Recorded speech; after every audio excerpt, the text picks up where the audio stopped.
se ve Bueno, perfecto. bueno, entonces empezamos. Bueno, yo les voy a contar que en los últimos 70 años, diferentes trabajos científicos han publicado alteraciones del comportamiento, del metabolismo y de otros órdenes en diferentes especies en distintas geografías. Y esto se atribuyó inicialmente a los factores ambientales y o a los disruptores endocrinos. Y estos pasaron del desconocimiento absoluto a convertirse en un término de uso cotidiano, les dirían la endocrinología. Y la verdad es que fue la vida silvestre quien nos alertó sobre la existencia de esos compuestos, ya que entre ellos se reportó mortandad masiva de algunas especies, pérdida de la capacidad reproductiva de otros, deformación de los órganos reproductores y alteraciones inmunológicas. Por otro lado, en humanos, el 25% de las enfermedades que sufrimos se deben también a los factores ambientales. Y en los últimos años esta asociación se hizo directamente con los países más industrializados, que fue donde se reportaron mayor cantidad de trastornos y entre los que se encontraban fertilidad reducida, anomalías del tracto reproductivo tanto masculino como femenino, irregularidades menstruales, pubarca precoz, problemas neuroconductuales, función inmune alterada y procesos oncológicos.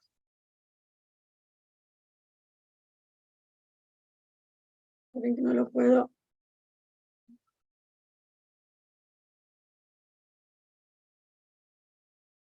Y esta historia comienza hace muchos años con la bióloga marina Rachel Carson. Rachel Carson publicó un libro que se llamó La primavera silenciosa. Fue la primera investigación que se publicó de los efectos deleterios y perjudiciales para la flora y la fauna de los herbicidas, los pesticidas y todo este tipo de compuestos. Ya en 1991, haciendo una línea cronológica, la bióloga Theo Colborn, en una convención de la Fundación Vida Silvestre, habló por primera vez de los disruptores endocrinos y ella en ese momento hizo énfasis en las alteraciones que presentaban los animales salvajes, esta vez, no los silvestres, también en el entorno de los contaminantes ambientales. Ya en 1999, la Comunidad Europea crea la Estrategia Comunitaria sobre los Disruptores Endocrinos y comienza una gran campaña publicitaria con el eslogan «Eliminemos los disruptores endocrinos de nuestra vida». En el 2006 se habló por primera vez de la palabra obesógenos. ¿Qué son los obesógenos? Son disruptores endocrinos que están directamente relacionados con la gran pandemia que es la obesidad.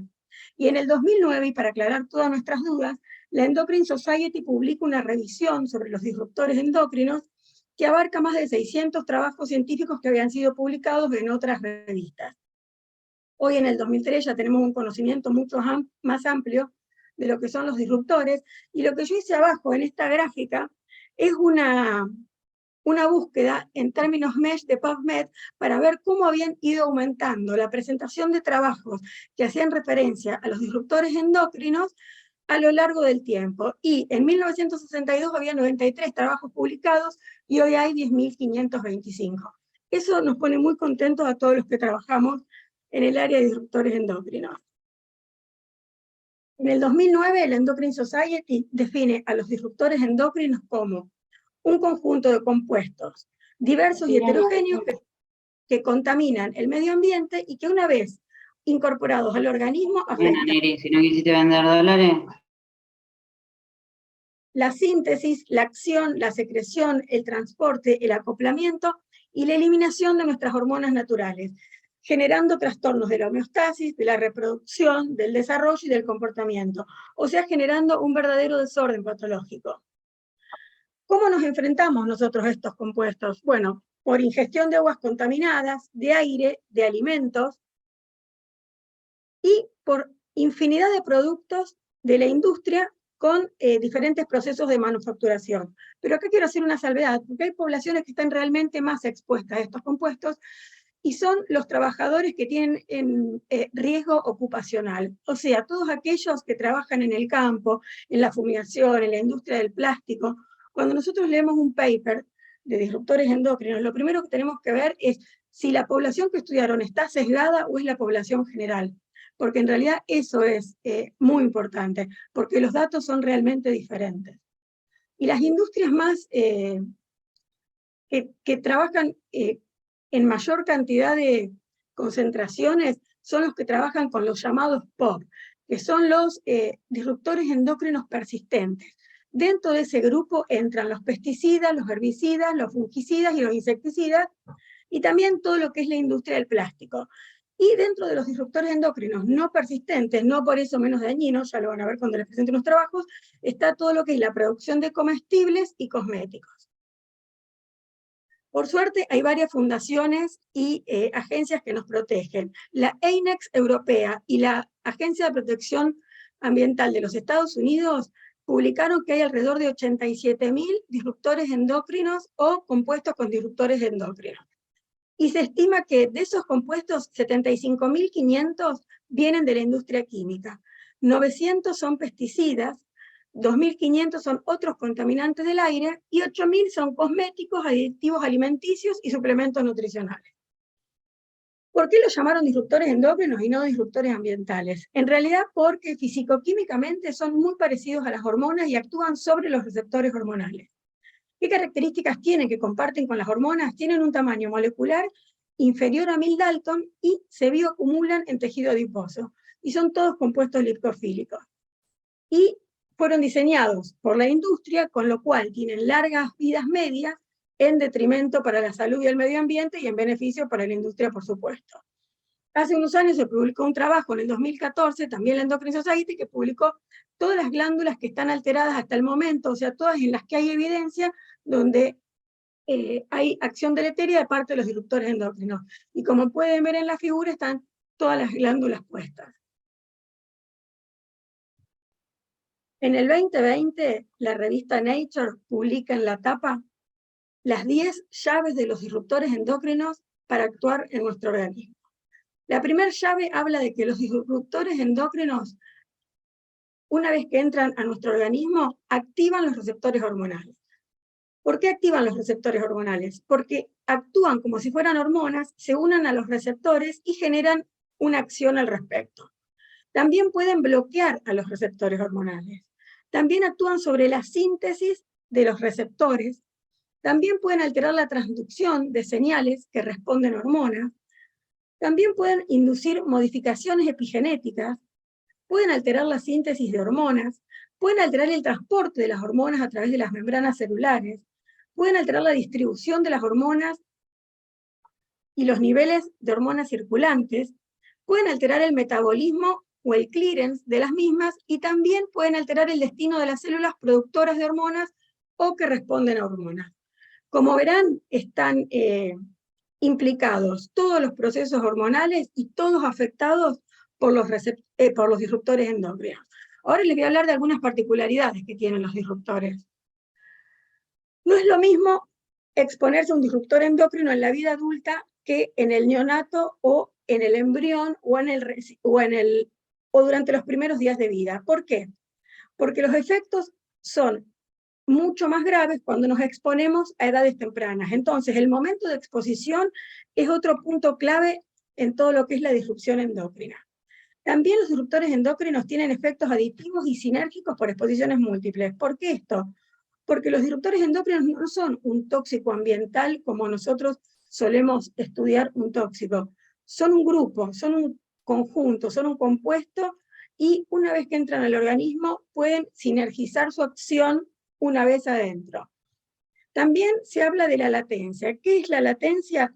Cuando hablamos de latencia en la exposición a disruptores endocrinos, hablamos que durante las etapas iniciales de la vida se podría predisponer a un individuo a incrementar su masa grasa o a generar otro tipo de enfermedad en la adultez. O sea, nos exponemos al disruptor endocrino cuando nacemos o cuando estamos en formación, pero en realidad la patología o el efecto se va a ver con el correr del tiempo.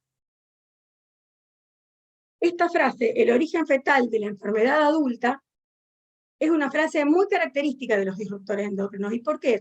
Porque durante todo nuestro proceso de organogénesis hay periodos críticos para cada órgano. Y si, por ejemplo, estamos expuestos a disruptores endocrinos justo cuando está el momento de formación de los riñones, y lo más probable es que se nos afectan los riñones y no otra parte. ¿Y qué pasa con los tejidos que tienen una ventana mucho más larga de desarrollo? Nos hacen más vulnerables, o sea, hay algunos tejidos que continúan desarrollándose de nuevo del nacimiento, entonces nos dan una etapa mucho más amplia de exposición a los disruptores endocrinos. ¿Qué pasa con los disruptores endocrinos y la epigenética? En realidad, les cuento esto aparte, que me están saliendo a mí toda la gente que está en sala de espera, por eso estoy borrando. No sé si los que están organizando lo están viendo. Bueno, la exposición durante el periodo prenatal predispone a tener cambios en la epigenética y estos afectan la descendencia. Todos sabemos que la epigenética son cambios que sufre el DNA, pero sabemos que son reversibles y que no alteran el patrón de bases del ADN. Los dos cambios epigenéticos más conocidos son la metilación del DNA, que se produce en las islas de citosina y guanina, o la modificación de las histonas. La metilación del DNA es la adición de este grupo químico metilo a su estructura, y la cantidad y la ubicación de esos grupos metilo determina si un gen se expresa o no, y así modula los niveles de expresión. ¿Por qué les cuento esto? Porque cuando un gen está metilado, la enzima que actúa en la replicación, la Taq polimerasa, no puede detectar ese gen. Ese gen está escondido por los grupos metilos. Entonces, ese gen en la descendencia no se va a replicar. Y ese problema, que es reversible en el caso índice, por así decirlo, en la descendencia no ocurre lo mismo. Entonces, en la descendencia, esas metilaciones pasan a ser un serio problema porque es un gen deleteado a nivel de la secuencia de bases. ¿Y cómo los disruptores endocrinos afectan la metilación? ¿Por qué? Yo les estoy hablando de epigenética si estamos hablando de disruptores endocrinos. Porque los disruptores endocrinos tienen la capacidad de activar las metilasas. Las metilasas son las enzimas que catalizan la incorporación del grupo metilo al DNA. Y a su vez, inactivan las desmetilasas o las enzimas TIT, que son las enzimas encargadas de barrer todo este grupo de grupos metilo para recuperar el DNA. Entonces es muy importante que en el momento del embarazo, en el momento de la lactancia o en las infancias tempranas estemos menos expuestos a estos compuestos para evitar este tipo de problemas. Dentro de los disruptores endocrinos más nombrados con respecto a los efectos deleterios a nivel epigenético está el BPA, que ya lo vamos a hablar después. Otra diferenciación que tienen los disruptores endocrinos con respecto a los tóxicos comunes que nosotros conocemos, nosotros sabemos que de acuerdo a Paracelsus, la dosis hace el veneno. ¿Qué es un tóxico común? Cuando ingresa a nuestro organismo a concentración creciente del tóxico, vamos a tener una respuesta lineal con mayor respuesta, como ven en la primera figura. En cambio, los disruptores endocrinos no siguen esta curva, siguen una curva no monotónica o de U invertida. ¿Qué quiere decir? Que a bajas dosis y a altas dosis, el efecto puede ser el mismo. También nos quiere decir que no se puede predecir el efecto a altas dosis en base a los que nos pasó a bajas dosis. Entonces, no cumple el principio de Paracelsus, el disruptor endocrino. ¿Cómo se clasifican los disruptores endocrinos? A mí me gusta mucho esta clasificación que hizo un argentino, el doctor Carlos Chichisola, y lo publicó en la revista de RAEM en el 2003, que los clasifica en base a sus características químicas. Y pone como número 1 a los disruptores endocrinos de la industria farmacéutica. Y por supuesto, el indiscutido es el dietil-etilvestrol, el famoso DES, que entre 1950 y 1970 se les daba a las embarazadas para prevenir abortos o partos prematuros. Ya en los años 60 se dieron cuenta que no servía para ese fin, pero se siguió dando, utilizándolo como pastilla de emergencia o del día después, o para retardar los efectos de la menopausia en las mujeres. En 1971, un científico americano dijo, basta de dietil-etilvestrol, esto está produciendo esto. Él estudió un grupo de mujeres que habían estado expuestas al DES y vio que sus hijas generaban un tumor diferente que se llama adenocarcinoma de células claras. 10 años después, o 20 años después, sigue estudiando este grupo y empieza a ver las nietas de las expuestas al DES, y además de ver el adenocarcinoma de células claras, ve otro tipo de trastornos. Entonces se dice siempre que el DES fue el primer disruptor endocrino completamente estudiado. En segundo lugar, tenemos los productos naturales, los fitoestrógenos, que son tanto la genisteína y el lasdeín, que son los derivados de la soja. ¿Por qué decimos que los derivados de la soja pueden actuar como un disruptor endocrino? Porque se unen al receptor estrogénico, y dependiendo de las concentraciones y las cantidades que nosotros ingerimos de soja, pueden tener también efectos deleterios. Otros son los fungicidas, y en cuarto lugar están los pesticidas organoclorados, o los famosos POP que les nombré antes. Dentro de ellos, los más conocidos son los bifenilos policlorados. Los bifenilos policlorados son los famosos disruptores endócrinos que se encuentran en aceites y lubricantes, en aislantes eléctricos de transformadores, y en realidad se prohibieron en los años 70, pero hay trabajos del 2015 que todavía reportaron que hay bifenilos policlorados en esos lugares. ¿Cuál es el problema de estos compuestos? Que al estar en el agua, se bioacumulan en los peces, en el tejido adiposo, y nosotros, como último eslabón de la cadena alimenticia, terminamos ingiriendo estos peces con una concentración importante de estos disruptores. La particularidad que tienen los POP es que en su mayoría se unen al receptor aril carbonado, no al receptor estrogénico o androgénico. Cuando se une al receptor aril carbonado, este se trasloca al núcleo y modulan y modifican la expresión genética.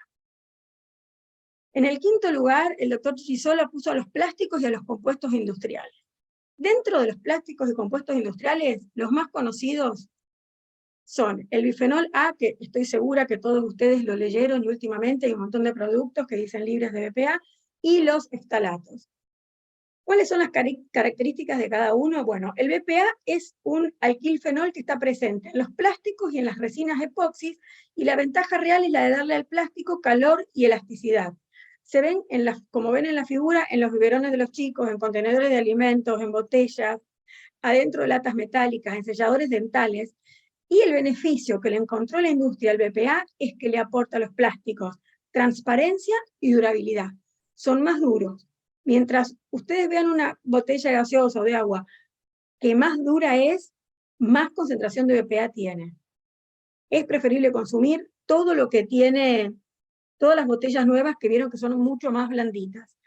¿Y qué aportan los ftalatos? Los ftalatos se utilizan, por el contrario, para ablandar plásticos rígidos.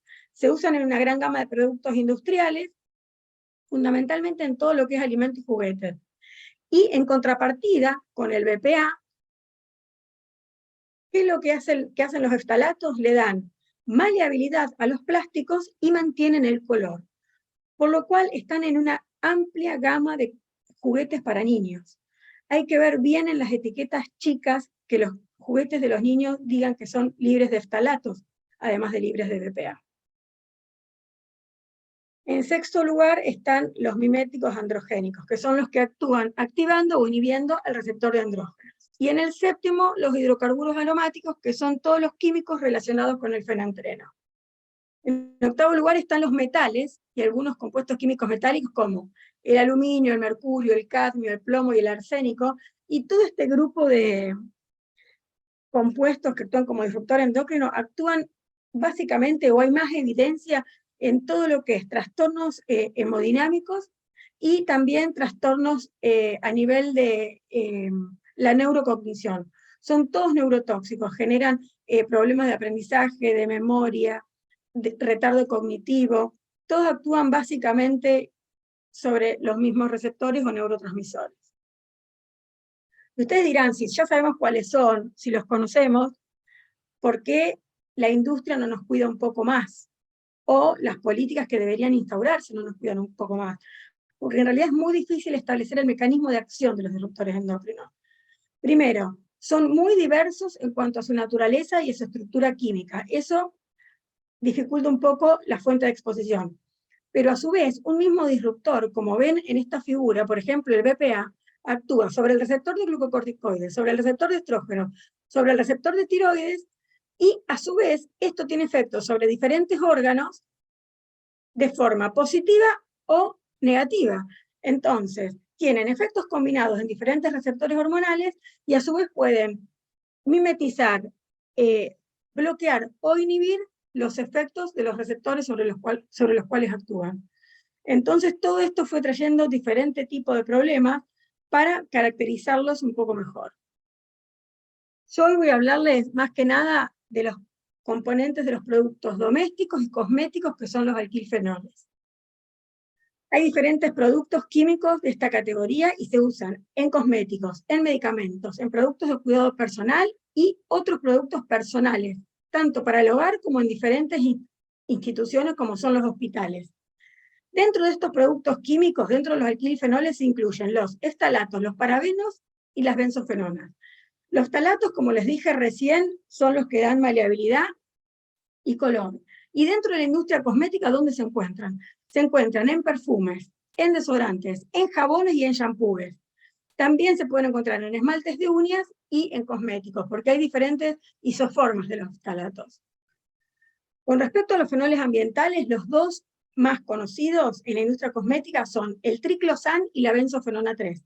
El triclosan, y no se agarra en la cabeza, donde más se encuentra y en mayor concentración es en el jabón de manos y en la pasta de dientes. Todos nos lavamos los dientes, todos nos lavamos las manos. No estamos hablando de algo que nos vamos a encontrar alguna vez en la vida. Y la benzofenona 3 está presente fundamentalmente en los protectores solares. A su vez se agrega a lacas de cabello, a barras de labios, a shampoos y a lociones para la piel. Y también en muchos de los desinfectantes que usamos en nuestros hospitales.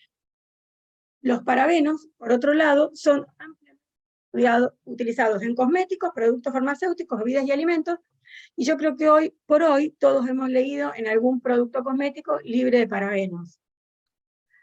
Todos estos compuestos son disruptores endocrinos de tipo no persistente. ¿Por qué no persistentes? Porque tienen corta vida media en vivo, se metabolizan y un alto porcentaje se excreta rápidamente a través de orina y heces. ¿Son menos disruptivos que los persistentes?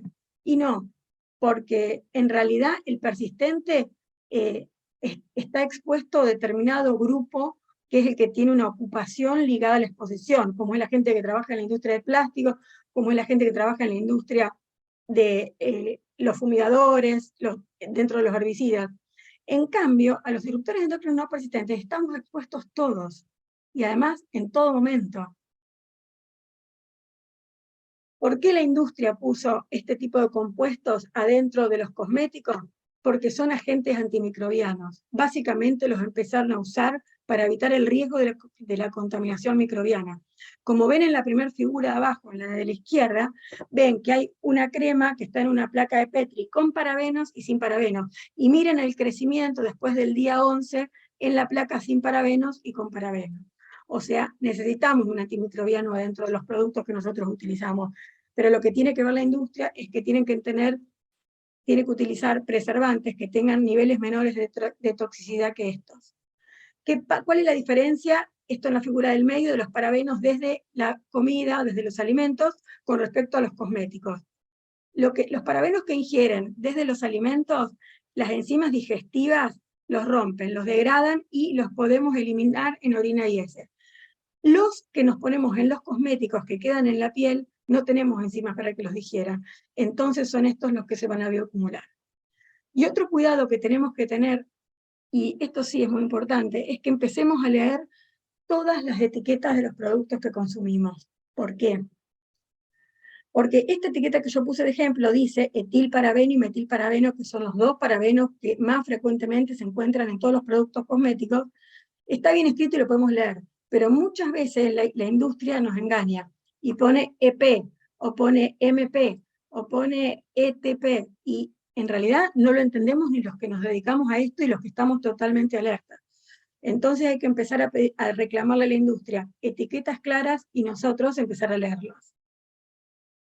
¿Sobre qué receptores actúan estos disruptores endocrinos no persistentes? Actúan sobre los receptores de hormonas esteroideas, sobre el receptor de estrógenos y sobre el receptor de andrógenos, que como todos sabemos pertenecen a la familia de hormonas esteroideas y que son intracitosólicos. En la figura 1 ven cómo el disruptor endocrino compite con la hormona liposoluble por su lugar en el receptor. Y una vez que entra, se forma el complejo hormona-receptor, se trasloca al núcleo y modula la expresión de genes específicos.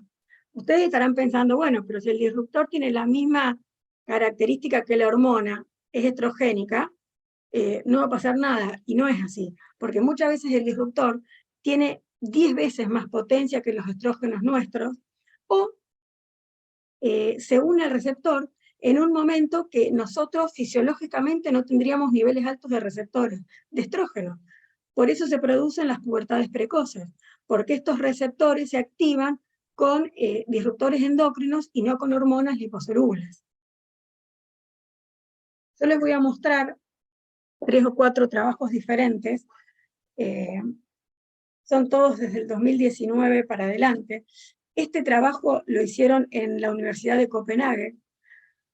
Cuando vamos a leer algo de disruptores endocrinos, les recomiendo que sea de la Comunidad Europea, porque en realidad son los que tienen muchos pasos adelante que el resto del mundo, y los países bálticos y España son los más avanzados en todo lo que es cuidado y protección con respecto a los disruptores. Este grupo de Katharina Main había puesto a punto la técnica para detectar disruptores ya en tejido adiposo y en orina. Con este trabajo lo que trataron es examinar si podían detectar concentraciones de disruptores endocrinos no persistentes en suero y ver cómo les resultaba la matriz del suero para evaluar fenoles, parabenos, ftalatos y filtros UV. ¿En qué momento lo hicieron? En el embarazo. ¿Por qué buscaron a este grupo de gente? Porque pensaron, bueno, si hay un momento en el que la mujer se cuida más y se expone menos a los cosméticos, es en el embarazo. Entonces reclutaron 128 muestras séricas embarazadas entre 1999 y 2001. ¿Cuál es la ventaja de dosar en suero y no dosar en tejido adiposo o en orina? La ventaja es que es la foto del momento. Nosotros tenemos el disruptor endocrino en suero en el momento que estamos expuestos. Pero era una matriz que hasta ahora nadie había podido lograr. Ellos analizaron 15 diésteres de ftalatos, 7 filtros UV, 7 parabenos, 8 fenoles, y todo lo hicieron por cromatografía líquida asociada a masa en tándem, por un turboflujo. ¿Qué vieron? Que se detectaron en más de la mitad de las muestras de suero de las embarazadas 17 disruptores no persistentes diferentes, 10 ésteres de ftalato, 2 parabenos, 2 fenoles y 3 filtros UV. En la placa yo les marqué un círculo rosa, ¿por qué? Porque asumo que hay varios bioquímicos en el grupo para el que estoy hablando, y este grupo es tan bueno en realidad en todo lo que es investigación de disruptores endocrinos, que no nunca un trabajo que no muestre el límite de detección. Hay muchos trabajos que muestran las concentraciones que encuentran, pero nunca nos enteramos cuál es el límite de detección que tienen. Ellos vieron que todo, en este caso están las benzofenonas puestas. En todos los isómeros, todas las isoformas de las benzofenonas tenían un nivel de concentración en suero mayor al límite de detección, y solamente la benzofenona 7, que es la menos utilizada porque en realidad es la más cara, tenía menor del límite de detección. ¿Qué confirman estos hallazgos? Que el grupo de mujeres embarazadas está permanentemente expuesta a una amplia mezcla de disruptores endocrinos no persistentes. Y la diferencia que vieron en las concentraciones de las mujeres lo atribuyeron al estilo de vida que tenían las mujeres y a la cantidad de productos de cuidado personal, dieta y otros factores que hacen a su estilo de vida que tenían. Ellos hicieron una encuesta inicial, también muy exhaustiva, donde tenían detallado absolutamente todo lo que usaba la mujer en el embarazo. Iban a visitar a las mujeres una vez por mes para preguntarles qué habían modificado con respecto a lo que iban usando. Y casualmente las mujeres que mayor exposición a estos compuestos tenían fueron las que mayor presentaron la concentración en suero. Este otro trabajo es de España, del grupo de Nicolás Olea. Nicolás Olea es un gran investigador de los disruptores endocrinos. Es un trabajo del 2022 y ellos midieron por primera vez las concentraciones de disruptores endocrinos no persistentes presentes en leche materna, en un banco de sangre de Granada. La verdad que el objetivo fue evaluar las concentraciones de los bifenoles, de los parabenos y de las benzofenonas en muestras de leche materna en un banco de leche humana en Granada, en el sur de España. Y exploraron, por supuesto, los factores sociodemográficos, reproductivos y el estilo de vida relacionados con esta exposición. Es indiscutible que la leche materna es el mejor alimento para los niños desde que nacen hasta el año de edad. Pero también es discutible ver qué compuestos pasan en la muestra de leche materna al bebé. Porque realmente, como pasan los nutrientes, también pasan los compuestos organoclorados, que son disruptores endócrinos persistentes, y otros menos persistentes, como los que les nombré antes. Para este estudio, ellos recolectaron muestras de leche de un banco de sangre de 83 donantes. Las muestras se pasteurizaron, por supuesto, y se obtuvo una alícuota de cada uno para el estudio. Los tubos utilizados para recolectar las muestras fueron testeados previamente para asegurarse que estos tubos no tengan compuestos interferentes. Porque ¿qué es importante al momento de hacer un dosaje de disruptores endocrinos?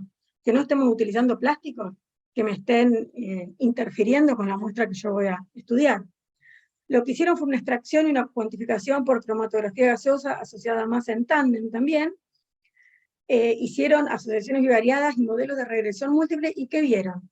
Que en al menos el 30% de las muestras de la leche materna de las 83 donantes había 2, 3, 4, 5 tipos de disruptores endócrinos diferentes. Y solo había menos del 10% con un disruptor y con 6 disruptores. Pero la gran mayoría tenía un número importante de disruptores endocrinos.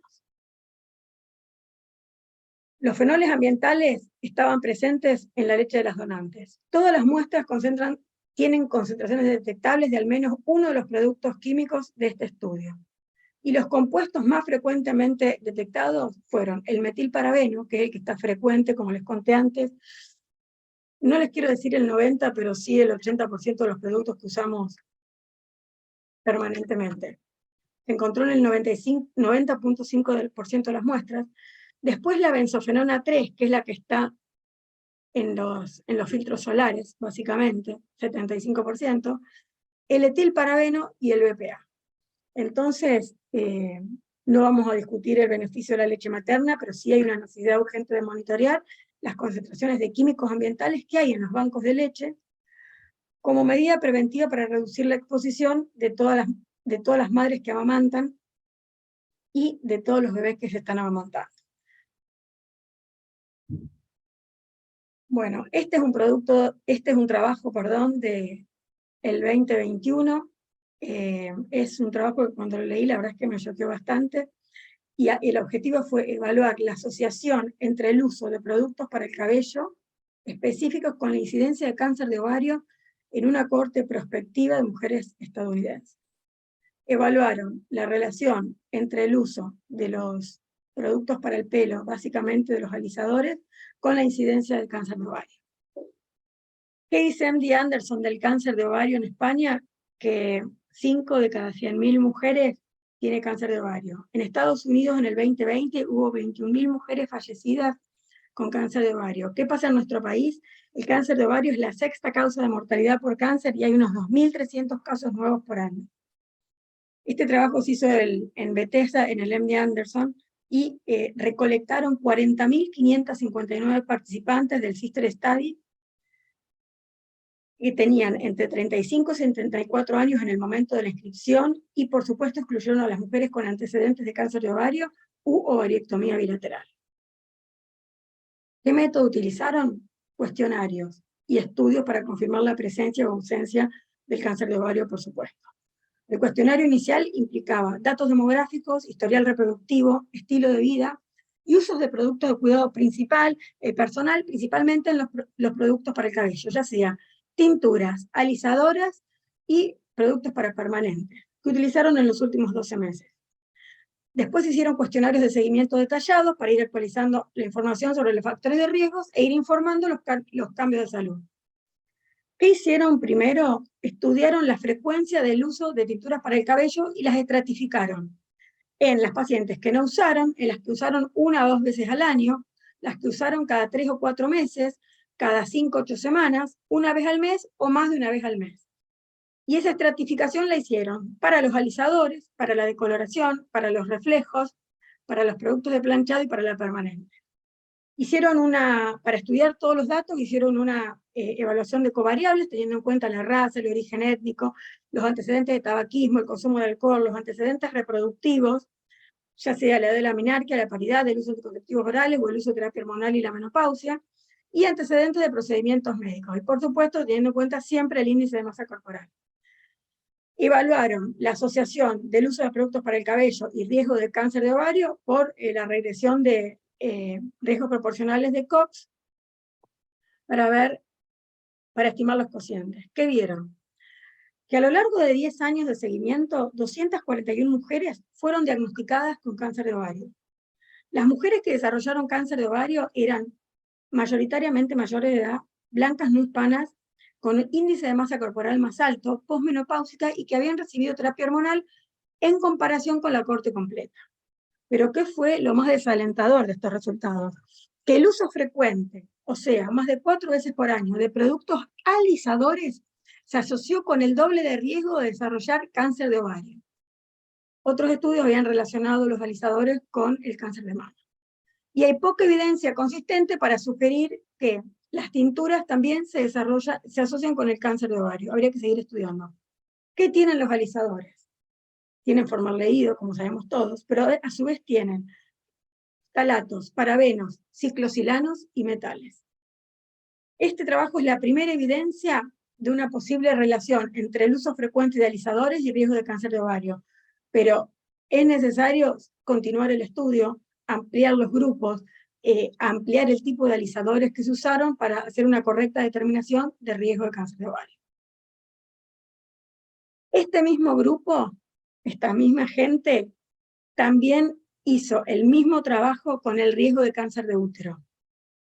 Imagínense que después de que estudiaron 40.559 mujeres, va a ser como el estudio del NANES. O sea, en el NANES se hicieron millones de trabajos y con esto va a pasar lo mismo con los disruptores endocrinos. ¿Qué vieron con respecto al cáncer de útero? Se identificaron 378 cánceres de útero a lo largo de 10.9 años de seguimiento. Y el uso de los alisadores, alguna vez, frente a los que nunca lo usaron en los 12 meses anteriores, se asoció con una tasa más alta de cáncer de útero de 1.12 a 2.88.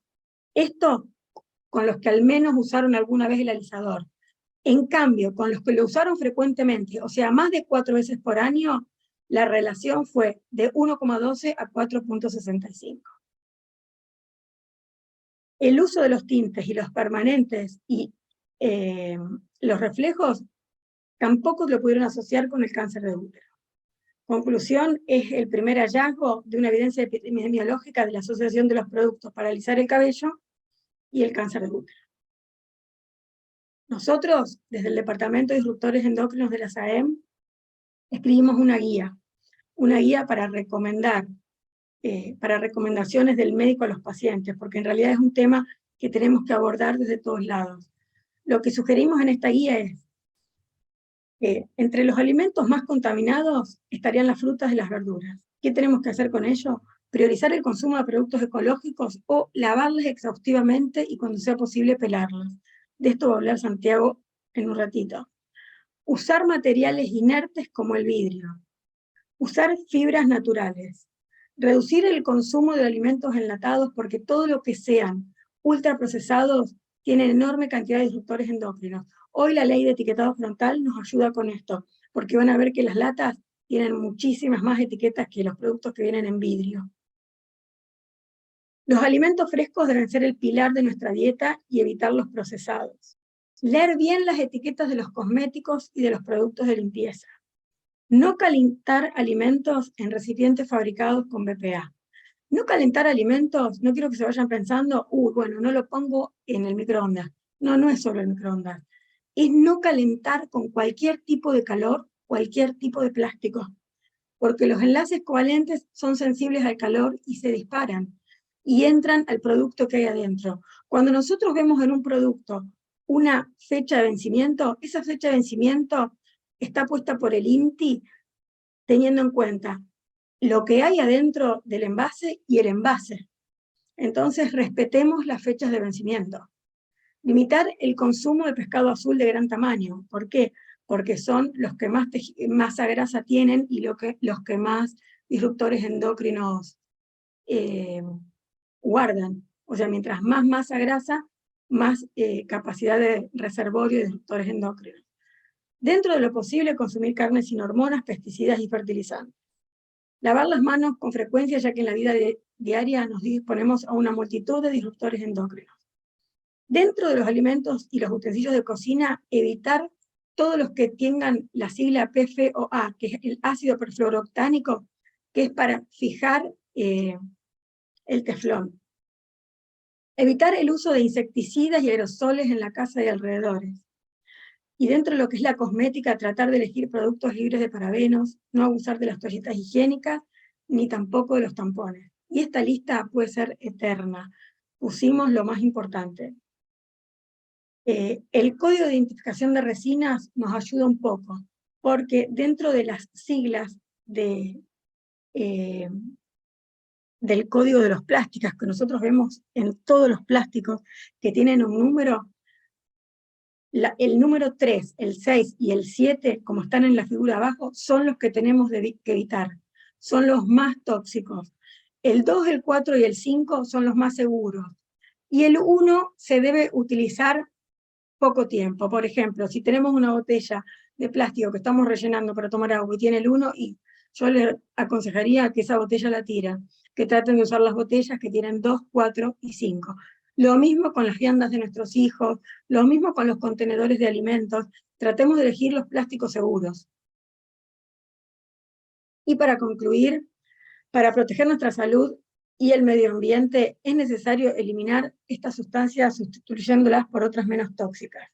Los disruptores endocrinos presentan una particularidad toxicológica que escapa a la hipótesis del proceso tradicional de evaluación de riesgo y toxicidad. Por lo tanto, no tenemos otra perspectiva que el principio de precaución y educarnos. Es importante educar a la población sobre los riesgos y consecuencias de exponernos a estas sustancias que alteran el sistema endocrino y cada vez están más relacionadas con diferentes procesos oncológicos. Y por sobre todas las cosas, exigirle a nuestros políticos legislaciones y políticas que apoyen la investigación para poder identificar estos compuestos y ofrecernos alternativas más seguras. Yo siempre que termino esta charla me gusta mostrarle esta botella con la que me crucé en algún momento, que es un jugo de frutas que dice: esta botella solamente tiene jugo de frutas y agua. No contiene aspartamo, no contiene sodio, no contiene sorbato de potasio y tampoco tiene ninguna palabra difícil de pronunciar. Es simplemente un refresco. Y los disruptores endocrinos en su mayoría son palabras difíciles de pronunciar. Bueno, muchas gracias. Bueno. Muchas gracias, Lorena. Excelente tu presentación y además la pasión con que contás todo esto, ¿no?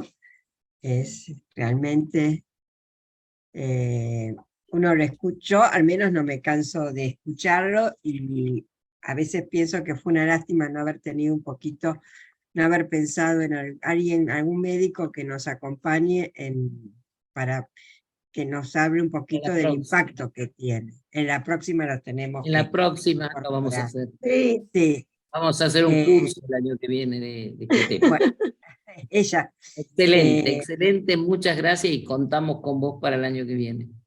Por supuesto. No, además, me parece que uno tiene que aprender a leer las etiquetas, ¿no? Y tampoco hay que asustarse demasiado, hay que ocuparse, informarse, ¿no? Sí, tal cual, es informarse. Nuestra realidad.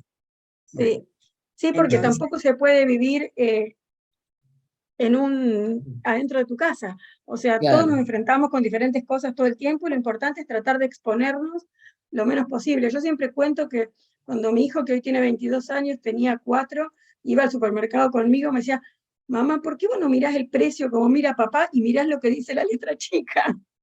Claro, cuando iba conmigo demoraba 3 horas en el supermercado y con el padre demoraba 20 minutos. Y la verdad es que es una cuestión de costumbre empezar a leer la letra chica de las etiquetas. sí, cada vez más chicas son.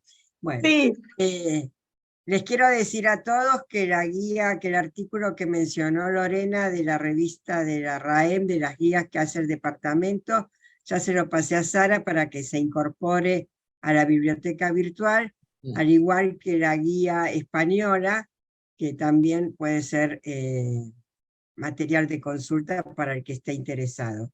La Y ahora semana sí, próxima van a estar en la página del colegio, en la biblioteca virtual, las dos bueno, guías. ahora le damos paso al doctor Santiago Farestay, que nos va a hablar de los disruptores endocrinos en los alimentos, y él es de Mar del Plata, y el laboratorio Farestay está hecho una gran experiencia, todo con el tema de disruptores en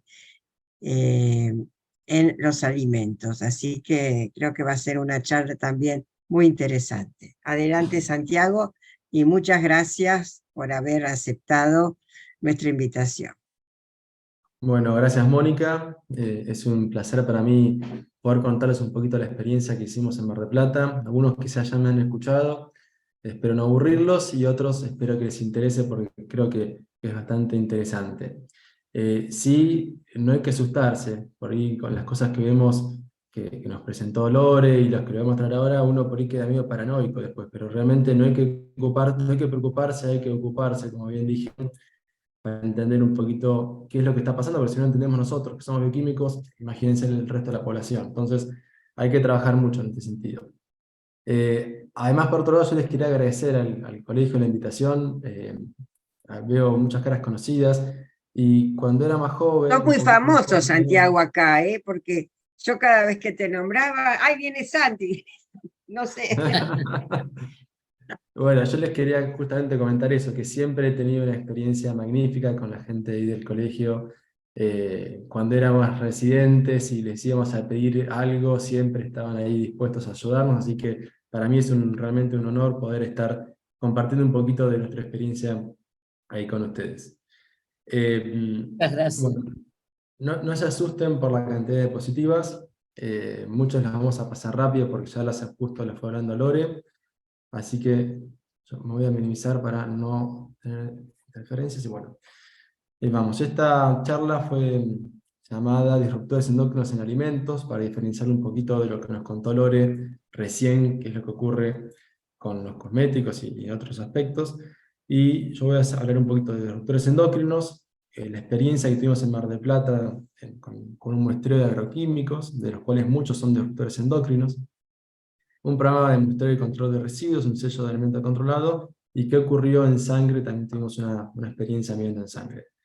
Esto ya lo mencionó Lore, pero simplemente era una forma también de promocionar el trabajo que hicieron la gente de SAEM, en la revista RAEM, que ya lo mencionaron muy bien. Mostrar también la forma exponencial en la cual van creciendo la cantidad de trabajos que se van publicando sobre disruptores endocrinos. Un recordatorio de los efectos que puede producir en distintos niveles. Hay más de 85.000 sustancias denominadas disruptores endocrinas. Acá hay algunas de ellas para que las vayan viendo y entiendan también por qué. Tenemos algunas analogías con hormonas y por qué se pueden llegar a unir también a receptores androgénicos, estrogénicos, de tiroides. Fíjense que muchas de ellas son aptenos también, ¿no? Vías de ingreso. Acá esto me debe tener un segundito en realidad para hacer hincapié en lo que es la vía de ingreso a través de los alimentos y el agua. Recién vimos un poco de lo que es la absorción a través de la piel. También se pueden inhalar, la transferencia de la madre al feto y la transferencia de la madre al hijo a través de la lactancia, como recién mencionó Lore. Los tipos de exposición pueden ser ambientales, en el hogar, exposición a través de los alimentos, exposición laboral. Y yo siempre cuento, ¿no? Cuando con las primeras, a mí me encantan las plantas, me encantan los jardines, y cuando tenía mis primeras plantas me acuerdo que tenía alguna infectada con algún insecto, con algún ácaro, con uno de los tantos que hay, y un amigo me decía, bueno, no, tenés que hacer una solución con jabón, una solución con tabaco, una solución con un montón de productos para tratar de evitar los agroquímicos. Y sí, he matado un montón de plantas, porque la verdad que son pocas las que pude salvar con esas técnicas. Y hay una que a mí me gustaba mucho, y dije, no, esta no la voy a perder, y la verdad que usé también agroquímicos en mi casa para salvar algunas plantas. Por lo tanto, la exposición en los hogares no solamente los insecticidas o los jabones, sino también uno tiene a veces uso de todo esto. Que después uno habla en contra, ¿no? Pero hay que ser también realista y entender que hay que ser precavido, hay que tener cuidado, pero tampoco hay que ponerse en contra de todo. Porque también tiene sus beneficios. Acá es un gráfico muy lindo que publicó Greenpeace hace muchos años, pero la verdad que está clarísimo, porque uno dice, ¿cómo es que llegan los agroquímicos o los disruptores endócrinos, pero en este caso vamos a hablar de agroquímicos en general, a nuestro hogar? Si yo no lo estoy viendo en el campo, yo no estoy utilizando agroquímicos en el campo tampoco, entonces, ¿cómo es que llegan? Y acá tenemos un gráfico que nos muestra muy bien. Tenemos desde lo que es el consumo de agua, lo que es el consumo de alimentos, lo que es el consumo de carnes, huevos, a través del viento. Muchos de los campos, cuando fumigan con los famosos mosquitos, hay deriva, y esa deriva puede viajar a varios kilómetros también alejados del campo. Cuando uno fumiga directamente en los campos, estos agroquímicos pueden lixiviar a los ríos más cercanos. Una vez que está el agroquímico en el río, puede haber una absorción directa a través del consumo de ese agua, o también puede ser todo lo que es la biomagnificación a través de los peces. Uno por ahí puede consumir un pez que ya está contaminado con agroquímicos. Y después, obviamente, lo que mencioné recién, el uso de agroquímicos también en el hogar. Por otro lado, hay trabajos que también comentan que, por ejemplo, el glifosato puede llegar a través del agua de lluvia. Todavía no lo hemos demostrado, no hemos hecho trabajos en ese sentido, pero hay varios trabajos publicados que indican que esto es otra posibilidad. Lore también mencionó los distintos aspectos en lo que es en la exposición a disruptores endócrinos, pero quería detenerme sobre este punto, lo que es la bioacumulación y la biomagnificación. Nosotros sabemos muy bien que en el agua hay organismos en la escala trófica inferior que son filtradores, como los moluscos. Estos moluscos, al estar filtrando permanentemente el agua, acumulan grandes concentraciones de tóxicos, entre los cuales se encuentran algunos agroquímicos, y luego los peces de la escala trófica superior, a medida que van consumiendo estos moluscos, y a veces, a su vez, peces de mayor escala van comiendo los más chiquitos, logramos obtener concentraciones elevadas, a veces de agroquímicos en los peces. Hay una experiencia que nos contó una colega de Italia en un congreso, en uno de los congresos de SAEM, que mencionaba la cantidad en este caso era de etilvestrol, que encontraron en los peces espada del Mediterráneo. Hizo una comparación entre los peces espada del Mediterráneo contra los del Caribe, y vieron que los del Caribe estaban mucho más sanos que los que se pescaban en el Mediterráneo. Seguramente eso sea por toda la exposición que tiene el mar Mediterráneo a los disruptores. Esta imagen ya la comentó también Lore, así que le voy a pasar por alto. Y los mecanismos de acción que también explicó, simplemente voy a usar como pie de entrada para esta otra diapositiva, que me gusta mucho porque muestra todos los distintos lugares donde puede actuar un disruptor endocrino en el eje tiroideo. El eje tiroideo también está muy estudiado, y fíjense que podemos obtener tanto efectos positivos como negativos en todo punto, desde la regulación de TRH, TSH, síntesis de hormonas tiroideas, la unión al receptor en sangre, lo que son los mecanismos de transportación, las deiodinasas, el metabolismo, la excreción, hasta incluso el impacto que tienen las hormonas tiroides en sus acciones.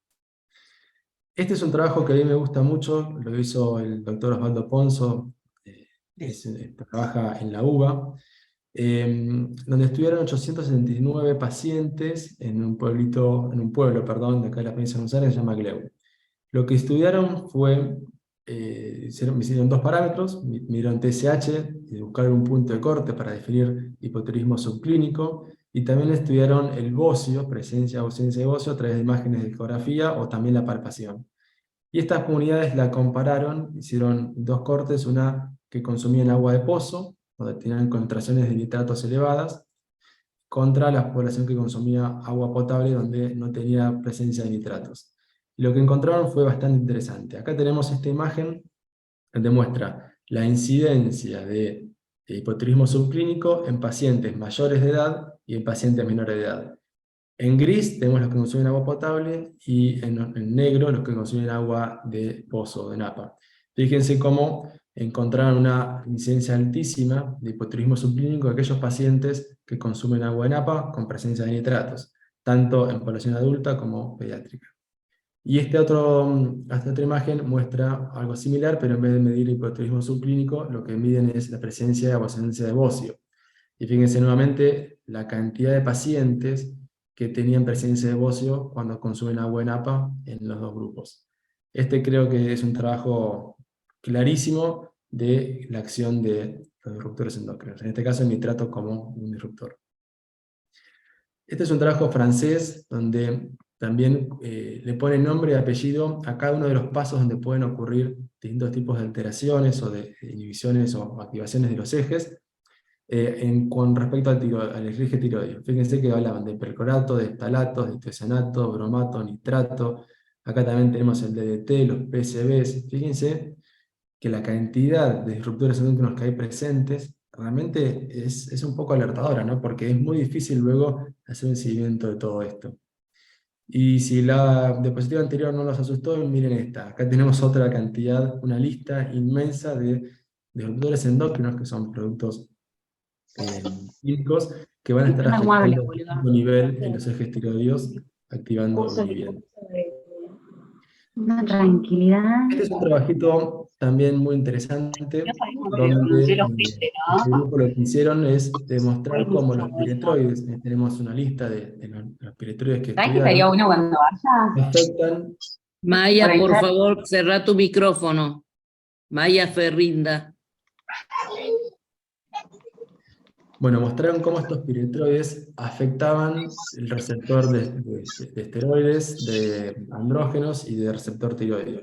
Todos los piretroides tuvieron un efecto antagónico en el receptor TR-beta de la tiroides. Y fíjense en este gráfico, está muy claro cómo a medida que van aumentando la concentración de los distintos piretroides, iban observando un efecto antagónico mucho mayor.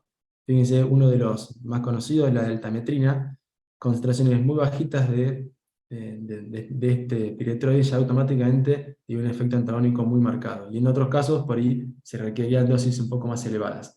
Pero para mencionar algunos que son los más conocidos, tenemos la cipermetrina, la deltametrina y la permetrina. Fíjense, la permetrina también, a concentraciones muy bajitas, automáticamente tenemos un efecto bastante claro. Este es un trabajo que trata de demostrar de forma in vitro qué es lo que ocurre. Pero también hay trabajos para mostrarles un poquito la complejidad en el estudio de los disruptores endocrinos, que no son del todo tan claros, ¿no? Entonces uno lo que ve in vitro no lo ve tan bien o tan claro in vivo, y viceversa. Este es un estudio que hicieron utilizando la población de nanes, que ya la mencionó Lore también, una población muy estudiada, y lo que hicieron fue estudiar la presencia de un metabolito del clorpirifos, que es un organofosforado de los más utilizados hoy en día, y trataron de separar en 3 grupos en cuanto a la concentración de clorpirifos o de este metabolito en orina, viendo qué ocurría con el eje tiroideo. Entonces tenemos el grupo 1, T1, T2 y T3, en orden creciente en concentración de exposición al clorpirifos, y midieron TSH, T3 libre, T4 libre, T3 total, T4 total y tiroglobulina. Y si nos enfocamos en esta parte del cuadro, la cual tengo resaltada acá en rojo, vamos a ver que los efectos no son del todo tan claros, pero sí se puede ver que a medida que aumenta entre el grupo T1 y el grupo T3, vemos que hay una disminución en la producción de tiroglobulina. Este grupo tenía en hombres una tiroglobulina de 10.27 en promedio, y luego descendió a 8.5. Si bien las diferencias no son del todo tan claras cuando se hace el estudio estadístico, y en mujeres de 11.48 a 10.29. El efecto era por ahí un poco más evidente en la T4 total en mujeres, no tan así en los hombres. Pero fíjense que si yo les mostrara este estudio solamente, ustedes dirían: Santiago, la verdad que creo que estás exagerando un poquito, que no es tan clara la evidencia. Entonces eso es lo que ocurre, y la dificultad que tenemos cuando estudiamos disruptores endocrinos. Porque no se olviden que no estamos expuestos a un solo disruptor endocrino, sino que estamos expuestos a múltiples disruptores endocrinos de forma simultánea. Entonces es muy complicado tener una población expuesta a uno solo, como para poder atribuirle todos los riesgos o toda la evidencia que estamos viendo a un solo disruptor. Este lo puse también como para contar un poquitito, porque es un tema que está en boga, digamos, se habla mucho de todo lo que es la microbiota. Si bien esto no entraría exactamente en lo que es un disruptor endocrino porque no estaríamos afectando directamente el receptor, pero sí hay muchos estudios que hablan el efecto de los disruptores endocrinos, los que conocemos que actúan a nivel humano, cómo actúan también en toda la microbiota que tenemos en el intestino. Entonces, de esa forma, ya hay mucha evidencia mostrando cómo estos disruptores también podrían ser responsables de obesidad y de diabetes por esta exposición. Acá, a forma resumida, la verdad que no los voy a aburrir con estas tablas tan grandes, pero acá abajo tenemos la cita para que quiera ver y estudiar a fondo por ahí este trabajo, pero fíjense cómo tenemos efectos, estos son efectos in vitro. En el trabajo van a encontrar efectos in vitro, efectos in vivo en animales y en humanos.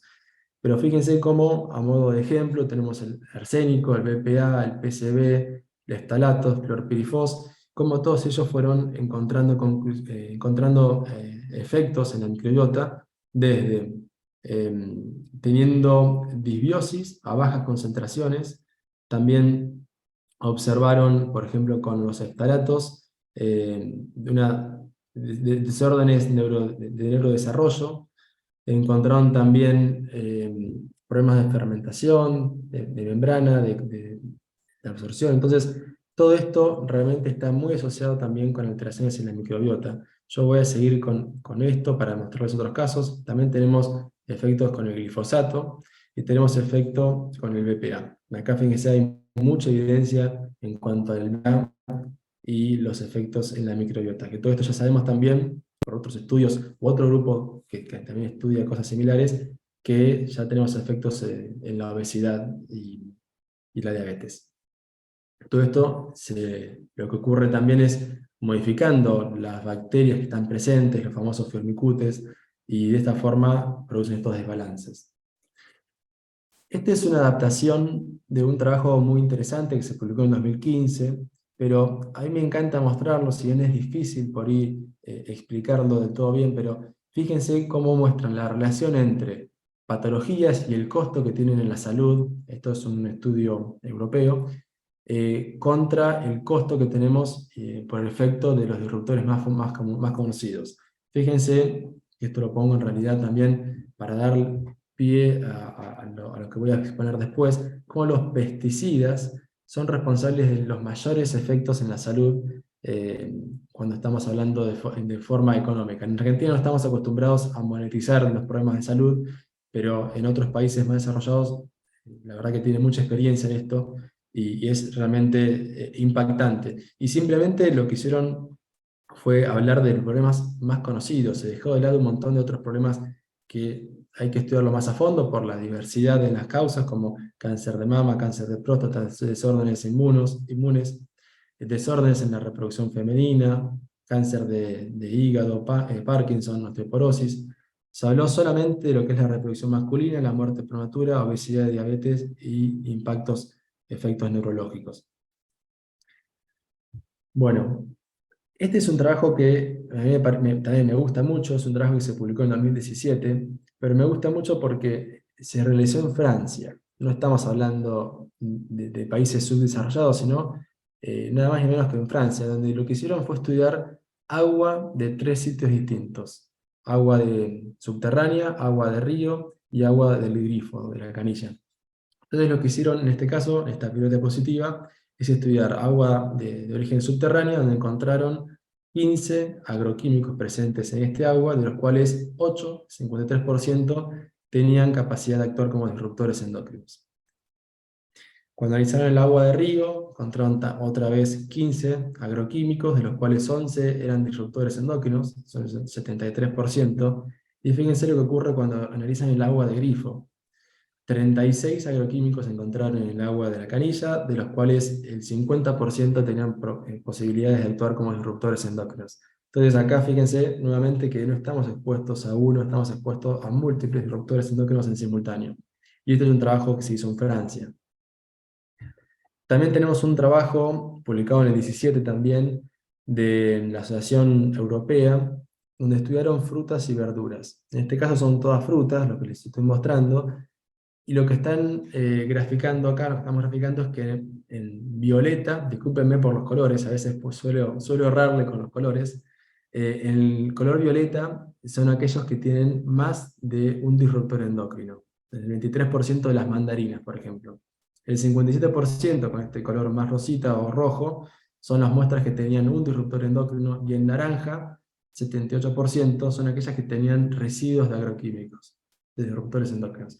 Fíjense que las mandarinas, al igual que está documentado en la bibliografía, cuando se habla de los cítricos, son a veces aquellas que tienen concentraciones más elevadas de disruptores.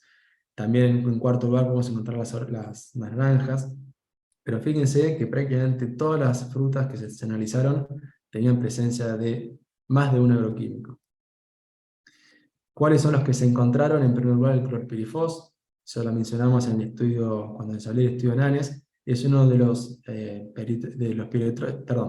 uno de los organofosforados más utilizados a nivel mundial hoy en día. Todo esto van cambiando, en realidad el uso de un agroquímico u otro no es algo estático, es algo dinámico, que permanentemente uno tiene que estar buscando cuáles son los nuevos que se están incorporando en el mercado, cuáles son los que salen del mercado, y todo esto es muy dinámico.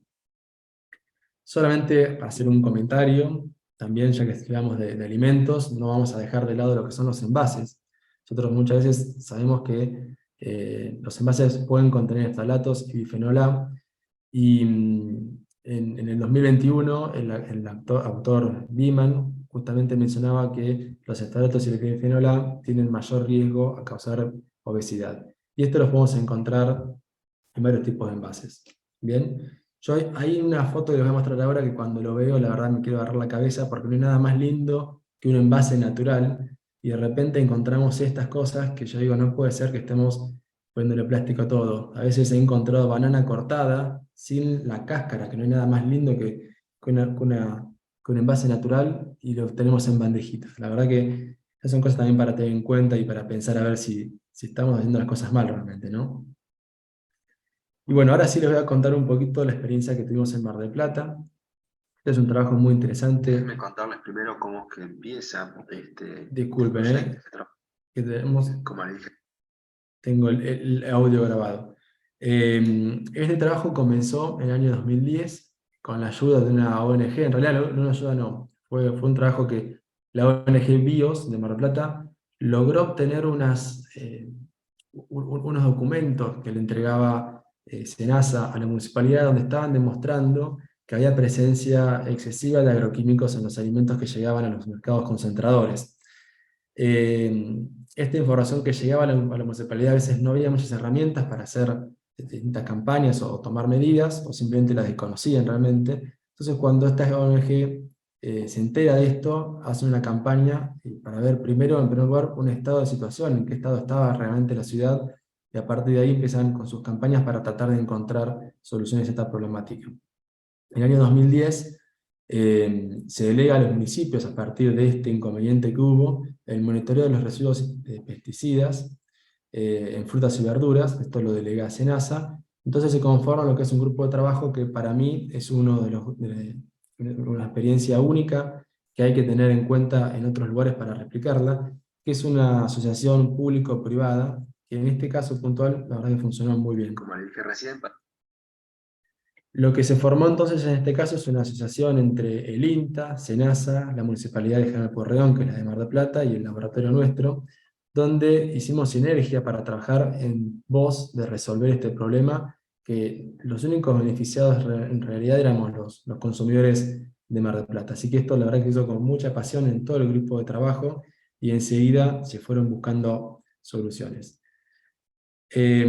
¿Cómo arrancó esto? En el año 2012 adquirimos un cromatógrafo gaseoso, y a partir de ese momento lo que empezamos a hacer es trabajar en una puesta a punto de un método para hacer una extracción rápida, porque los métodos actuales, para hacer esta detección de agroquímicos en alimentos, llevan métodos de extracción bastante complejos que a veces duran varios días. Entonces lo primero que hice fue poner a punto y validarla, un método de extracción para en media hora en 20 minutos tener la extracción hecha. Y a partir de ahí se analiza en el cromatógrafo y tenemos los resultados.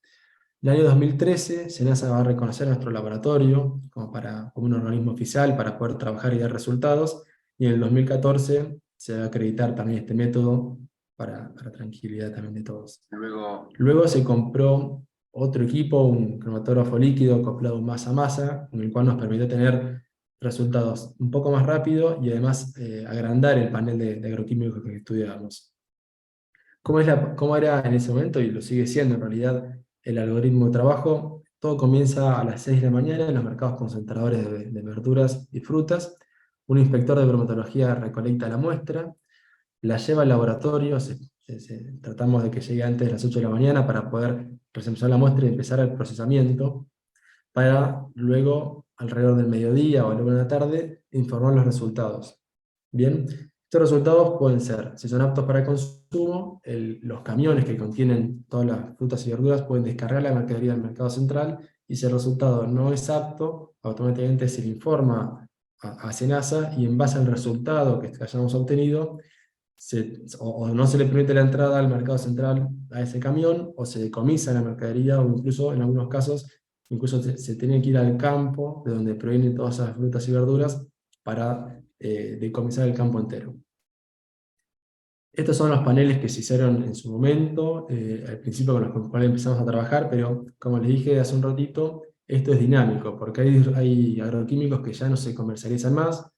Igualmente, para sorpresa de todos, años después de que no se comercialicen, se siguieron viendo algunos de ellos, como por ejemplo los DDT, y además van apareciendo agroquímicos nuevos, ¿no? Que hay que tener cuidado y hay que incluirlos en estos listados, porque si no, no los vamos a ver, obviamente, y vamos a tener resultados falsos negativos. ¿Y cómo ha comenzado esta experiencia? La vivimos en una etapa experimental, que fue el estado de situación, queremos ver en qué estado estaba la ciudad, y luego una etapa oficial, que es donde empezamos a recolectar muestras para ya empezar a tomar medidas. En la etapa experimental se tomaron muestras de los 3 mercados concentradores de frutas y verduras, que hay en Mar del Plata, de supermercados y también de las quintas. Y fíjense qué interesante, encontramos que un 63% de los alimentos estudiados tenían ausencia de agroquímicos, pero el 37% tenían presencia de agroquímicos. Este es un resultado realmente alarmante. Y cuando comenzamos a trabajar inmediatamente después, ya con poquitas muestras, con 182 muestras analizadas, ya empezamos a ver un avance, una mejora en estos resultados, teniendo un 21% de alimentos contaminados. Esta etapa esto lo aclaro de entrada, cuando se comienzan a hacer controles con los agroquímicos, no es simplemente que decimos vamos a hacer controles y el que no cumple con los requisitos no entra o se decomisa. Todo esto va acompañado también de una etapa de capacitación, donde se trabajó mucho con la gente de SENASA en los campos, para explicarles bien cuáles son los agroquímicos que se pueden utilizar, cómo se deben utilizar, la importancia de un ingeniero agrónomo. No se olviden que los agroquímicos, en realidad uno puede hacer una analogía con lo que son los antibióticos, ¿no? El médico receta un antibiótico, una concentración dada, un tiempo determinado. Uno no puede tomar cualquier antibiótico en cualquier momento, el tiempo que quiera. Entonces los agroquímicos pasa lo mismo. Uno no puede aplicar cualquier agroquímico para cualquier fruta o verdura. Hay verduras y frutas que tienen sus libros de cuáles son los que están permitidos para esas frutas, cuáles son los momentos en los cuales se pueden aplicar, qué concentraciones. Muchas veces pasa en el campo que el agrónomo dice, bueno, hay que aplicar 1 litro por hectárea. Y por ahí el productor dice, bueno, por los 2 aplico 2 litros, así me quedo tranquilo. Y si por ahí dice, bueno, no se puede utilizar agroquímicos hasta 1 mes antes de cosechar, pero bueno, por las dudas, una semanita antes también puedo tirar. Entonces esas son las cosas que había que modificar y había que corregir para que los alimentos no lleguen a la mesa con presencia de agroquímicos. Y además, en esa etapa de capacitación, lo que se vio es que los organoclorados, que muchos de ellos ya estaban prohibidos, hasta que se terminaron de prohibir del todo, fueron desapareciendo. Teníamos un 52% de presencia de organoclorados en la etapa experimental, e inmediatamente después bajamos a un 2%, y todos mutaron a los piretroides, que era un poco también lo que se está viendo, lo que se veía en ese momento a nivel mundial. A medida que avanza el tiempo, ya llegamos a estudiar 314 muestras, fuimos viendo cómo esos marcadores iban mejorando. Encontramos un 12% de frutas y verduras con presencia de agroquímicos y un 4% con exceso, mucho menos que lo que habíamos encontrado en la etapa experimental. Sigue pasando el tiempo, que ya tenemos 876 muestras estudiadas, y fíjense que subimos a un 91% de alimentos aptos, y solamente un 4% con concentraciones elevadas o excesivas de agroquímicos. Un 5% tenían lo que se dice desvío de uso. Eso es lo que les conté un poquito recién, que es cuando se utiliza un agroquímico que no corresponde para el tipo de fruta o verdura que se está analizando. Esos desvíos de uso también no están permitidos, ¿no? Bueno, se preguntará. Y esta foto también la pongo acá justamente porque muchas de las preguntas que me hacen siempre es: si yo lavo la fruta o la verdura, ¿me elimino el disruptor endocrino? Es decir, ante todo lo que estás diciendo que hay presencia de agroquímicos, ¿yo cómo lo elimino? ¿Cómo me libero de esto? Bueno, no es tan sencillo. Una papa, por ejemplo, que sabemos que es un tubérculo, el agroquímico se aplica desde etapas muy tempranas, entonces el tubérculo va creciendo y va incorporando esos agroquímicos. Por lo tanto, con un simple lavado o pelado no nos podemos liberar de todos los agroquímicos. En cambio, en los cítricos, por ejemplo, los cítricos son un caso especial porque en estos casos, y es la razón por la cual también encontramos concentraciones más elevadas en los cítricos, tienen permitido la aplicación de agroquímicos luego de cosecharlos. Entonces, seguramente ustedes han visto que cuando uno deja una naranja o un limón en el canasto de las frutas y verduras, a veces se llena de moho, todo verde. Bueno, esos son los hongos que van creciendo. Entonces, está permitido aplicar agroquímicos en los cítricos luego de cosecharlos. A diferencia de la papa no está permitido eso. Pero bueno, en estos casos por ahí es un poquito más sencillo, es algo que uno quiere usar la cáscara para hacer un limoncello, por ejemplo. En esos casos hay que estar seguro que está utilizando limones que no tuvieron agroquímicos, pero si va a consumir solamente la fruta interna, es más sencillo por ahí liberarse de los agroquímicos. Esto lo pongo en realidad porque es parte de las conclusiones que voy a mencionar al final. Esto es lo que ocurrió en la etapa de la pandemia. En la pandemia en Mar del Plata, obviamente, al igual que ocurrió en todo el país, se empezó a controlar menos. Se custodiaron solamente 92 alimentos en el periodo del 2020 a 2021, y lo que encontramos es que aumentó automáticamente la cantidad de alimentos inaptos, a un 13%. Esto pasó también un poco por la falta de regulación, y también algo que voy a hacer hincapié al final en las conclusiones es que estudiando 92 alimentos solamente, obviamente no es representativo de nada de lo que está ocurriendo en la ciudad. Imagínense 3 mercados concentradores estudiando 30 alimentos en un año en cada uno. Claramente no, se bajaron los controles, se desatendió esta necesidad y automáticamente empezaron a aparecer nuevamente los excesos. Acá lo que les muestro son cuáles son los alimentos que encontramos con mayor cantidad de agroquímicos, desde los que estaban aptos hasta los que tenían desvío de uso o los que eran inaptos. Y muchas veces ocurre con aquellos de frutas o verduras, en este caso de hoja, que es más complicado a veces eliminar por completo los agroquímicos porque se van almacenando dentro de las hojas. Y estas son lo que ocurre, la experiencia que tuvimos con las frutas, en este caso las naranjas, como les comenté recién, los cítricos son los más complicados, son los que se encuentran por lo general más concentraciones, más de los permitidos, ¿no? Imagínense que no es lo mismo lo que permite SENASA en una papa que en una naranja. Como sabemos que se puede aplicar luego de la cosecha, y obviamente los límites permitidos son mucho mayores para la naranja. Y también tuvimos desvío de uso en lo que son las frutillas y los arándanos. Aquí les muestro cuáles son los perfiles de agroquímicos que fuimos encontrando. En la primera etapa encontramos también organoclorados, que yo les dije que estaban prohibidos, pero bueno, se siguieron encontrando al principio. Y les estoy resaltando aquí con un cuadrito rojo aquellos que tienen propiedades de actuar como disruptores endocrinos. Tenemos los piretroides, los organofosforados y los organoclorados. ¿Qué ocurrió luego? Lo bueno es que los organoclorados desaparecieron, y cambió por completo también el perfil. Fíjense que el clorpirifos-etil en su momento fue uno de los más utilizados, y en este periodo, durante la pandemia, apareció este otro agroquímico que está presente en el 24% de los alimentos. Y en rojo de vuelta resalto los que tienen propiedad de disruptor endocrino. Aquí a modo de resumen también les dejo un poco cuáles son los efectos que están documentados en la bibliografía de la disrupción endocrina que producen estos agroquímicos que les fui resaltando. De nuevo, esto no se los voy a mencionar todo, luego pueden o buscar la bibliografía que les dejo acá abajo al pie de la diapositiva, o luego pueden ver la grabación y estudiarlo más detenidamente. Como una solución o posible solución a esta problemática, nosotros lo que también trabajamos es en la creación de un sello de alimento controlado. De esta forma lo que buscábamos era, a través de la capacitación del productor, en conjunto con el Colegio de Ingenieros Agrónomos, era capacitar al productor, luego tomar muestras de estos campos para demostrar que los alimentos estaban dentro de las condiciones óptimas o requeridas, aprobadas por SENASA. Realizamos los análisis y en caso de que los alimentos estén en las condiciones necesarias, se le da un sello de alimento aprobado. Este era el sello que se colocaba en los cajones de las frutas o las verduras que se producían en estos campos, y cuando uno escaneaba el QR podía ir a la localización del campo, donde iba a ver el ingeniero agrónomo responsable, el nombre del productor, y los alimentos que estaban aprobados en ese campo. Nosotros sabemos que a veces en los campos producen múltiples alimentos, por eso era importante también detallar cuáles son los que estaban documentados.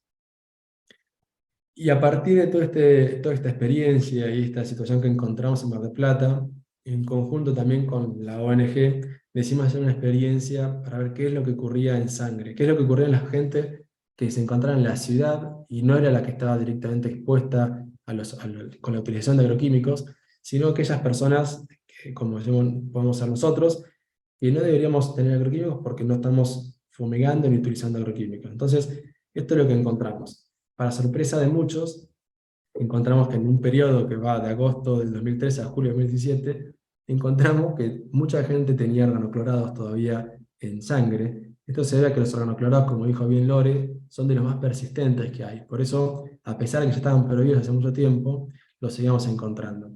Luego encontramos organoforados y peritroides. Se estudiaron en este periodo 122 muestras, de las cuales el 70% dieron positivas, y la mitad prácticamente tenían más de un agroquímico presente en sangre. También medimos glifosato en ese periodo y encontramos que el 91% de las muestras, si bien el N era chico, 35 pacientes, el 91% de ellos tenían presencia de agroquímico, de glifosato o AMPA, que es el metabolito. Luego en el periodo siguiente, que esto lo dividimos en dos periodos para evaluar en realidad qué ocurría luego de cierto tiempo de haber aplicado este sistema de control, y vista que habíamos visto también que mejoró mucho lo que encontramos en los campos y en los mercados concentradores, y vimos que en este periodo estudiamos 185 personas y encontramos que esa concentración, esa cantidad de pacientes positivos bajó un 43%, y de los cuales 11 de ellos tenían más de un agroquímico presente. Y el clorpirifosetil fue el principal jugador en este caso, como le dije antes, era el que en ese momento se utilizaba más como agroquímico. Y la buena noticia es que desaparecieron los organoclorados que eran persistentes. También aparecieron los herbicidas, que en este periodo los empezamos a estudiar un poco más. ¿Y qué pasó con el glifosato? Acá ya estudiamos un poco más de pacientes, 100 pacientes, de los cuales el 69% dieron positivo. Entonces, bueno, como discusión a este programa, podemos decir que el programa permite llevar un control de frutas y verduras que se consumen en el partido de General Pueyrredón. Es importante diseñar estrategias de control para poder evaluar la evolución de los hallazgos a lo largo del tiempo, y la cantidad de controles, como mencioné recién un poquito, debería ser representativa de la cantidad de alimentos que se comercializan para poder tener resultados que tengan realmente robustez estadística. Y como conclusión de este trabajo es que lo que desarrollamos en conjunto con las instituciones públicas y privadas logró tener una menor exposición o menor riesgo a la exposición de agroquímicos y disruptores endócrinos en el partido de General Pueyrredón. Y esto la verdad es que es algo que habría que copiar para otras ciudades también, porque lo que ocurría muchas veces, nos preguntábamos internamente, ¿qué pasa con aquellos camiones que no nos dejan entrar a Mar del Plata? ¿A dónde van? ¿No? Entonces el perfil de agroquímicos que encontramos en frutas y verduras luego del inicio de controles indica también que hubo una mejora en la capacitación de los productores, y también decimos que la disminución de la frecuencia de agroquímicos encontrados en sangre es alentadora, si bien todavía tenemos que seguir trabajando en campañas de concientización para disminuir aún más estos hallazgos, y por qué no también pensar en alternativas agroecológicas. Esto lo pongo principalmente porque sabemos que esto es un camino, no quiero decir utópico porque realmente creo que no me gusta pensar que es imposible, pero sí que la dirección tiene que ser en esa vía. La agroecología tiene muchas bondades, pero también sabemos que las bondades que tiene la utilización de ciertos agroquímicos en lo que es la producción de alimentos también es muy marcada. Lo que es importante es trabajar bien en cómo se aplican y tener conciencia de lo que uno está haciendo. Como conclusiones generales, podemos decir que diariamente, según lo que vimos en todos los trabajos, uno está expuesto a alimentos que contienen múltiples disruptores endocrinos con potencial riesgo de deteriorar nuestra salud. Entonces debemos trabajar en políticas de difusión en la población para poder generar conciencia en el consumo de alimentos seguros en toda la población. Quizás si nos cuesta a nosotros entender esto, imagínense cómo se lo podemos transmitir a la población. Y por último, también es necesario diseñar políticas que permitan disminuir al máximo o eliminar por completo la exposición de disruptores endócrinos. Bueno, estos son los agradecimientos a la gente de la ONG BIOS con la cual trabajamos, a la gente del Laboratorio Forestalle con la cual hemos trabajado en lo que es la puesta a punto y en el día a día con la medición de agroquímicos del mercado central. Y bueno, acá les dejo una foto de Mar del Plata y les agradezco mucho la atención y la paciencia de todos. Espero les haya gustado. Y bueno, estoy ya abierto a las preguntas. Bueno, muchas Excelente, gracias. excelente tu charla. Muy, muy buena. Las dos exposiciones son excelentes. Y vas a Yo decir tengo algo muy... Sí, yo tenía una pregunta que medio la contestó Santiago. Si conocía que hubiese otros municipios donde también se hiciera esto, o si sabía que, por ejemplo, acá en Buenos Aires, el mercado central, ¿no? Que controlara la presencia de los agroquímicos, ¿no? Bien, en Buenos Aires sé que se hace, pero no se hace de la forma que lo hacemos acá en Mar del Plata. Acá nosotros, al tener el resultado al mediodía, la gente que viene con el camión tiene que esperar al resultado para descargar la mercadería. Por lo Sí. general lo que ocurre en otras ciudades, en las muy poquitas, la verdad que no quiero mencionar nombres porque desconozco si hay más de una, por lo que tengo entendido solamente ocurre en Capital Federal. Lo que ocurre en esos casos es que se toman las muestras para analizar, pero no se espera el resultado para descargar la mercadería. Uno lo que tiene es una visión retrospectiva de lo que ocurre en el momento, de lo que ocurrió en su momento. Es decir, si estaba contaminado con exceso de agroquímicos, lo vamos a saber una semana más tarde. Con lo cual no permite este control de decir, bueno, descargamos o no descargamos. Claro. Y aparte también otra de las cosas que es muy difícil en nuestro país es el tema de la trazabilidad de los alimentos, ¿no? Porque si no supiéramos de dónde es el origen del alimento, que ya sea las verduras como el animal, podríamos, ni los alimentos orgánicos, ¿no? Cuando te dicen vegetales orgánicos, tenés carteles que dicen cooperativa de productores orgánicos y no tenés ningún tipo de certificado o algo que garantice que sea cierto, ¿no? Eso creo que estamos muy lejos de todo eso. Bueno, pues, yo tengo Correcto. otra Yo pregunta pensaba para... que los orgánicos eran los que no tenían agroquímicos, digamos, que no tenían disruptores, pero vos decís que no. En realidad, para para poder llamarse realmente alimento orgánico, no es solamente la no utilización de agroquímicos en su cosecha, sino también tenés que asegurarte de que en 1 kilómetro a la redonda nadie haya utilizado agroquímicos. Ajá. Entonces, esa es la dificultad de realmente dar un sello de alimento orgánico, porque la verdad que nadie quiere poner las manos en el fuego de qué es lo que ocurre, no necesariamente en el campo donde tenemos el cultivo, sino también en 1 kilómetro alrededor. Es muy complicado. Imagínense, no pueden tirar, no quiero decir un nombre, ninguna marca comercial, pero ningún insecticida de hogar como para decir, bueno, ni eso puede existir en 1 kilómetro en la redonda. Entonces, la verdad es que se va un poco de lo que es el control. Lo que uno puede hacer como una mejor aproximación es medir la presencia de agroquímicos en los cultivos, es decir, bueno, no tenemos presencia de agroquímicos, y es la mejor aproximación que tenemos. Si bien existen igualmente sellos de alimentos orgánicos, nosotros no lo podemos ofrecer. Claro, y el agua también, vos decís sino del agua. Empecemos por el agua de riego, que debe ser también una fuente de disruptores. Exactamente. Ahí hay muchas fuentes. Imagínense, ¿por qué se habla de 1 kilómetro a la redonda? Porque sabemos también que por deriva o por distintos motivos, los agroquímicos que uno utiliza en una zona pueden llegar a otra. Hace muy poquito, hace un mes atrás, un productor de papa de acá de la zona me vino a ver porque tuvo una pérdida de 200 hectáreas de papa por la deriva de un herbicida de un campo de al lado. Y cuando me dijo 200 hectáreas, yo dije, no, no sé de qué estás hablando, pues, no entra en mi cabeza el tamaño. Y cuando hicimos los estudios encontramos presencia del herbicida que había tirado al campo aledaño hasta en las 200 hectáreas para adentro. Así que era impresionante la facilidad con la cual pueden viajar los agroquímicos en el aire. Yo tengo La una verdad que pregunta. Perdona, sí. No, tengo una pregunta para Lorena. Bueno,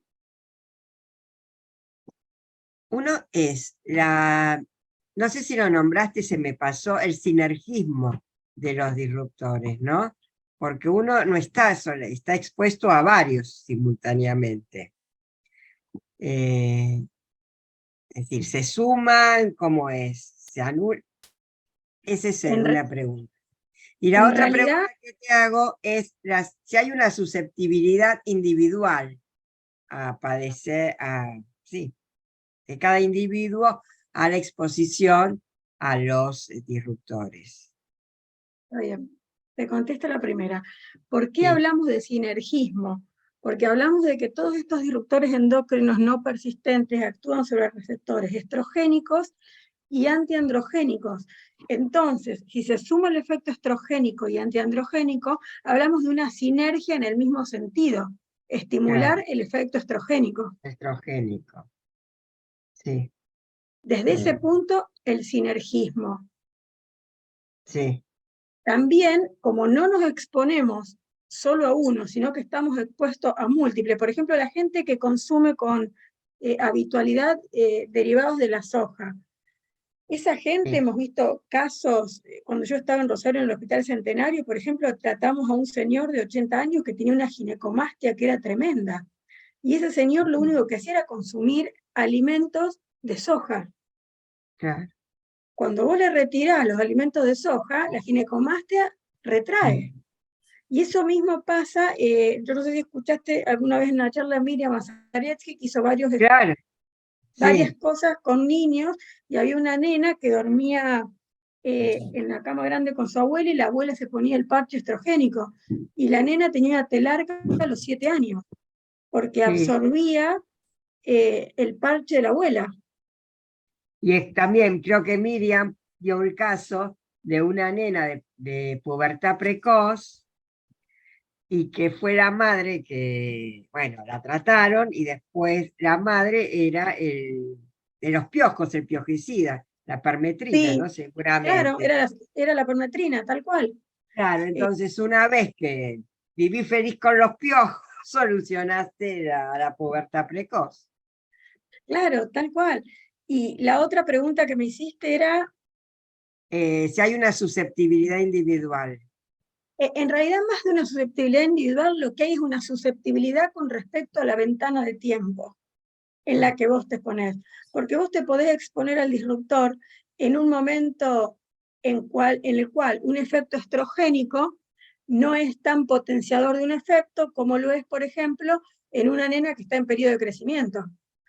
Claro. Si vos te expones a un exceso de estrógenos a los 7 años, no es lo mismo que te expongas a los 40, porque un exceso de estrógenos a los 7 años te va a gatillar una pubertad precoz o una telarca precoz, mientras que si te expones a los 40 no va a suceder eso. Entonces, No, más que... Sí, pero después llegás a los 50 en un estado hiperestrogénico natural, más estrógenos puede ser un factor de riesgo para un cáncer de mama. Para cáncer otro tipo, exactamente, para otro tipo de patologías, va a ser una ventana. Claro, Ahí va a afectar el efecto ventana, pero al efecto inmediato lo primero lo vas a ver antes en una nena que en una persona adulta. claro. Otra cosa que me recuerdo de las charlas que dieron en SAEM fue lo que decía Doris, Doris, ay, no me acuerdo el apellido. Del Valle. ¿Cómo? Doris del Bueno, Valle. Doris. Entonces ella, que es médica obstetra, decía que todas las cremas que están en el plan materno-infantil no son libres de parabenos. Entonces estamos así. exponiendo.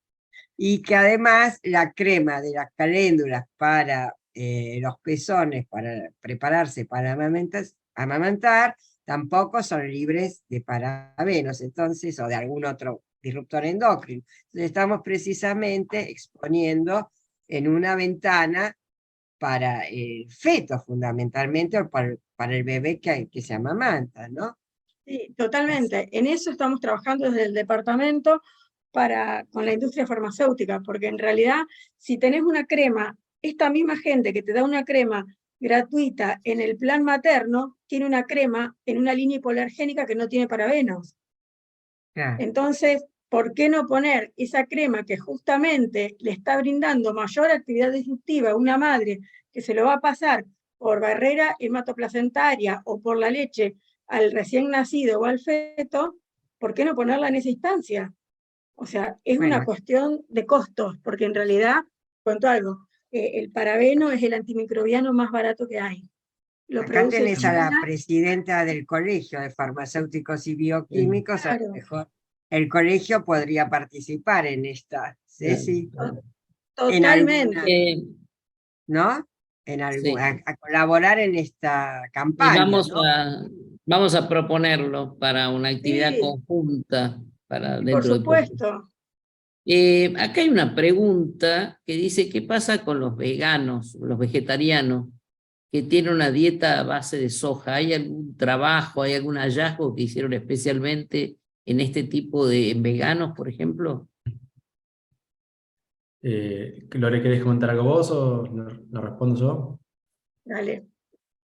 Mira, justamente estaba repasando hoy un poco algunos trabajos que fui encontrando para esta charla, ahí de vuelta resalto la importancia de ver bien la bibliografía que uno lee, ¿no? Pero más allá de eso, que yo se lo digo a Lore y se ríe porque sabe de qué le estoy hablando, hay un trabajo que se publicó en la India, que la verdad ellos comentan que un problema grave que había es justamente en esa población, porque la cantidad de frutas y verduras que se consumen en la India son por ahí mayores a las nuestras, y hacía también hincapié en lo que son los veganos, que justamente es la población que está más expuesta a estos agroquímicos, por obviamente la dieta que llevan.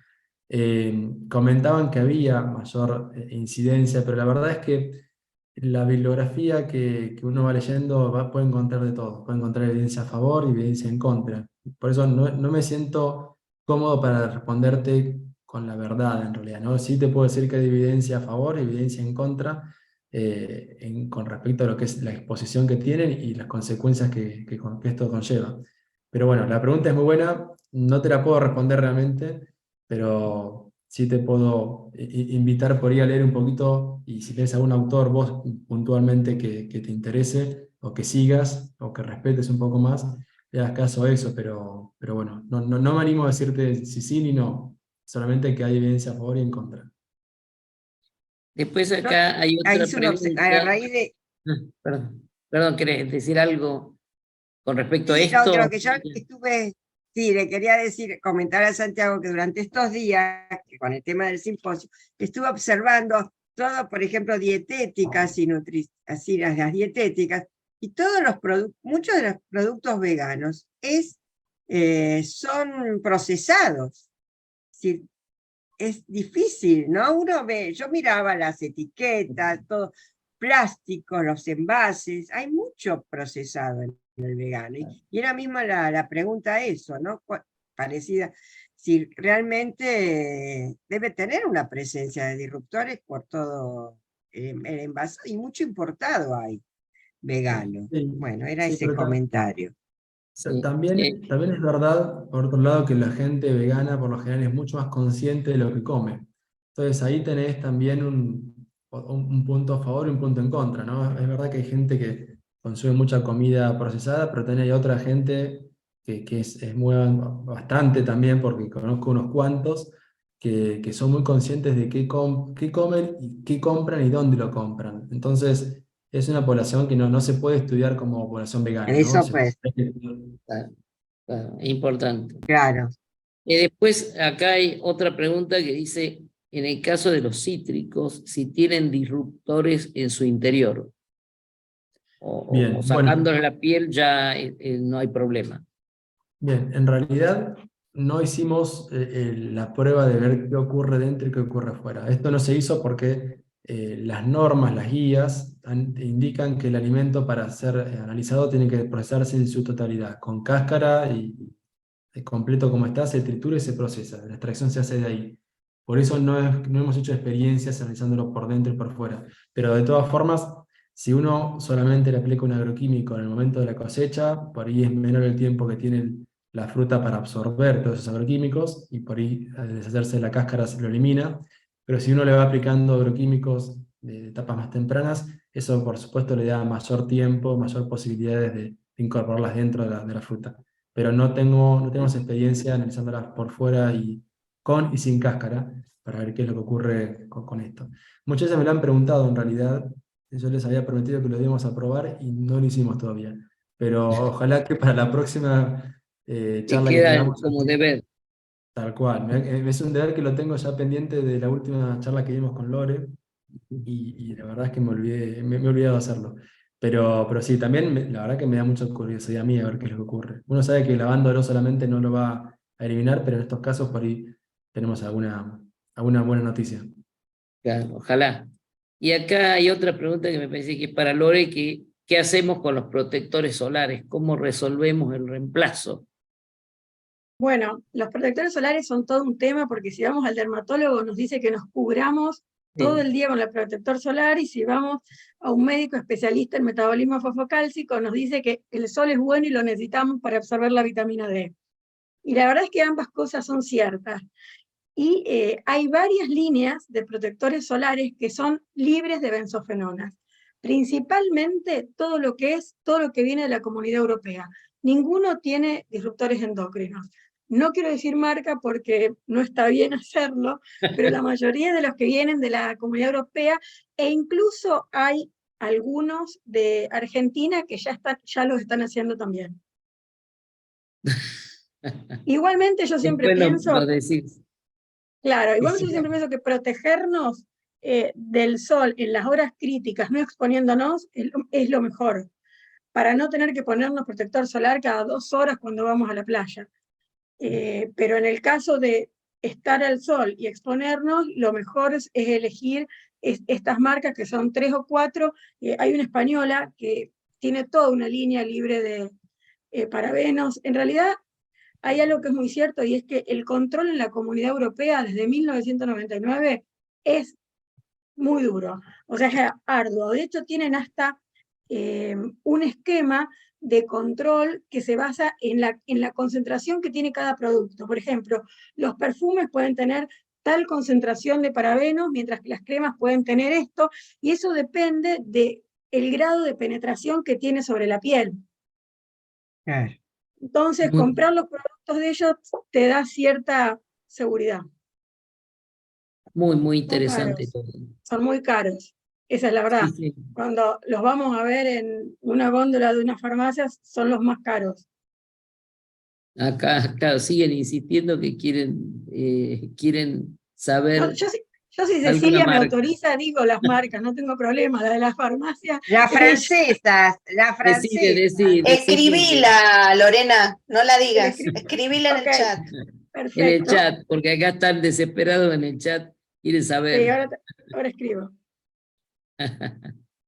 Una pregunta. Dice que el mejor protector solar es la sombra. Mariela Calvo, vos querías Sí. hacer una pregunta. Sí, porque la estaba escribiendo, pero se me va a Dale. complicar.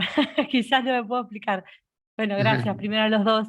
Y me quedé en algo que dijiste, Lorena, al principio, que algunos disruptores endocrinos, a ver si entendí bien, no cumplen el principio de Paracelsus, como que no hay relación entre la concentración y la respuesta. Y Sí. no sé si tenés alguna explicación, porque no entiendo. En realidad, el disruptor endocrino no es que ninguno cumple el principio de Paracelsus, que la dosis hace el veneno, que a mayor concentración voy a tener el peor efecto. Porque los disruptores endocrinos a concentraciones bajas y a concentraciones altas producen los mismos efectos. O sea que no habría mayor riesgo ocupacional, por ejemplo. Hay mayor riesgo ocupacional por la cantidad de disruptores presentes, pero no por el mismo disruptor. Ok. Bárbaro. Mil gracias. Sí, me quedé en esa parte de la charla, te juro, después seguía escuchando. Sí, en realidad viste que la gráfica lineal de Paracelsus es monotónica y directamente la de los disruptores endocrinos es no monotónica, es justamente lo que los diferencia de un tóxico ambiental. Tremendo. Bueno, perfecto. Y Gracias. les pedimos a los participantes si pueden completar una breve encuesta, que a nosotros nos interesaría mucho saber. Y por otro lado, les agradecemos muchísimo a ustedes porque realmente fue una actividad interesantísima, muy interesante. ¿Vos, Mónica, querés decir algo? Bueno, que Creo que te les dejamos vamos más a invitar dudas a la que- endocrinología. Dejar Sí, la los vamos a microscopía invitar. y volver a la endocrinología. Sí, sí. No, Para no, el yo año que quiero, viene seguro que van a estar invitados para un curso, así que vayan preparando. bueno, no, yo le quiero agradecer a Lorena su Ah, paciencia, porque cuando yo sí. estuve estudiando, entonces le escribía a los WhatsApp, le preguntaba, y gracias a Santiago, que es la experiencia de ustedes es realmente que debía ser copiada, amplificada en todo el lugar, pero bueno, es un tema de conciencia. Como tanto se trabajó en el etiquetado de alimentos, hoy tendríamos que estar trabajando un poco más en este tema, ¿no? Bueno, así que yo Y de yo mi pienso, parte les doy muchas gracias y espero contarlos en otra oportunidad. Bueno, yo muchas también por mi gracias a parte, ustedes también. sí, Muchas les gracias quiero por la agradecer. invitación, el espacio. Nos esperamos el año que viene, Santiago y Lorena, ¿eh? Sí, sí, no, seguro que los esperamos el año que viene y esto habría que, la experiencia, por ejemplo, de Santiago tendría que replicarse, porque es importantísimo lo que hicieron en Mar del Plata.